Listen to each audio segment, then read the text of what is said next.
Mu gitondo cyo kuri uyu wa Gatatu tariki 20 Mata 2022 nibwo ku mbuga nkoranyambaga hatangiye gucicikana amakuru yuko indege ya RwandAir yahagurutse mu rukerera rwo kuri uyu wa Gatatu i Kigali igiye muri Uganda. Yanyereye ku kibuga cy'indege cya Entebbe ubwo yageragezaga kugwa, bituma ihagarara mu byatsi biri iruhande rw'inzira yagenewe kunyuramo. Gusa ariko nta kibazo na kimwe abagenzi bagize. Umukozi ushinzwe itangazamakuru n'itumanaho muri RwandAir Fiona Mbabazi yatangarije itangazamakuru ko kunyerera kw'indege mu gihe iri kugwa ari ibintu bisanzwe.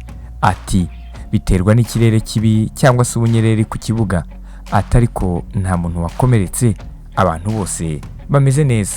RwandAir ni imwe muri sosiyete zo mu karere ko muri Afurika muri rusange zidakunze guhura n'ibibazo yaba ibya tekiniki bikereza ingendo cyangwa se impanuka za hato na hato.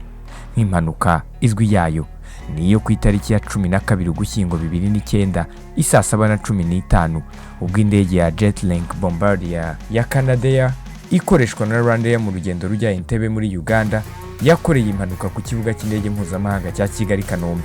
Icyo gihe igice cyayo cy'imbere cyagonze inzu kinjiramo, indege irangirika bikomeye, umuntu umwe ahasiga ubuzima. Ku itariki ya 24 Mata 2012 nabwo indege ya RwandAir yakoreye urugendo Gisenyi, ariko mu kugerayo nyuma yo guhagarara abagenzuzi bo ku kibuga baza kubona ibyatsi mu mapine yayo. Mu gusuzuma baje gusanga ko mbere yo kugwa ku butaka yari yanyuze mu byatsi biri mu ntera ya metero 10 mbere y'uko igera mu muhanda wayo.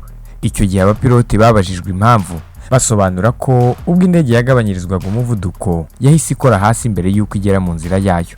Ku itariki ya 30 Mutarama 2018 Boeing 737-800 ya RwandAir yari ivuye i Kigali ijya i Addis Abeba yaguye ku kibuga cy'indege cya Bole saa 8:27. Nyuma yo kugwa ku kibuga, umwe mu bantu bagikoraho yayoboye indege aho igomba kujya guparika yifashishije imodoka ikora ku kazi.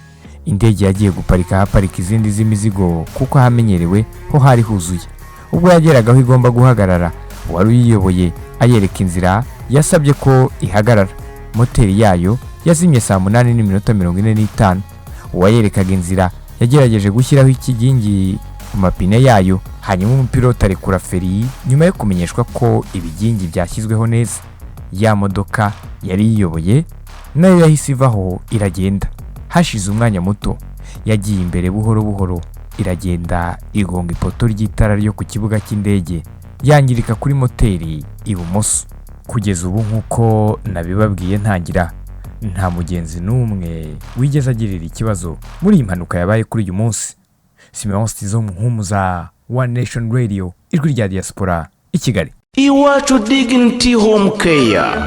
Iyi ni intaho y'amahoro n'umunezero yakirana ubwuzu abageze mu zabukuru batagifite imbaraga zo kwiyitaho cyangwa babitaho, kimwe n'abasazanye indwara zibasaba kwitabwaho by'umwihariko nka diyabete, kanseri, umuvuduko w'amaraso, kwibagirwa n'izindi. Muri Iwacu Dignity Home Care bagukorera isuku ijyanye n'icyubahiro kigukwiye, ugahabwa ifunguro rihuye n'iby'umubiri ukeneye. Baraguhuza n'abavuzi ndetse banagufasha gufata imiti neza no gukurikiza inama za muganga. Hari n'imyidagaduro irimo no kugutembereza bigufasha kuruhuka no gusabana. Ni mu gihe kandi kuko bafite abakozi bazobereye mu gutanga izi serivisi, bifashisha uburyo n'ibikoresho bigezweho bituma bagukurikirana ubudahumbya. Wowe uri mu Rwanda ukeneye izi serivisi rero, nawe uri mu mahanga wifuza gusazira mu rwakubyaye, shyikira Iwacu Dignity Home Care, urugo rwuje urukundo n'ubumuntu, aho wiyumva nk'uri wawe mu muryango.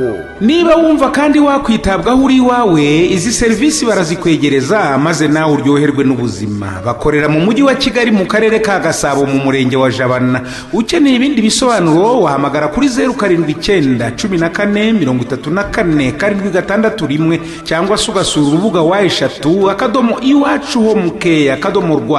Kirazira nawe uzasazana amaganya. Mu rwa Gasabo dufite Iwacu Dignity Home Care.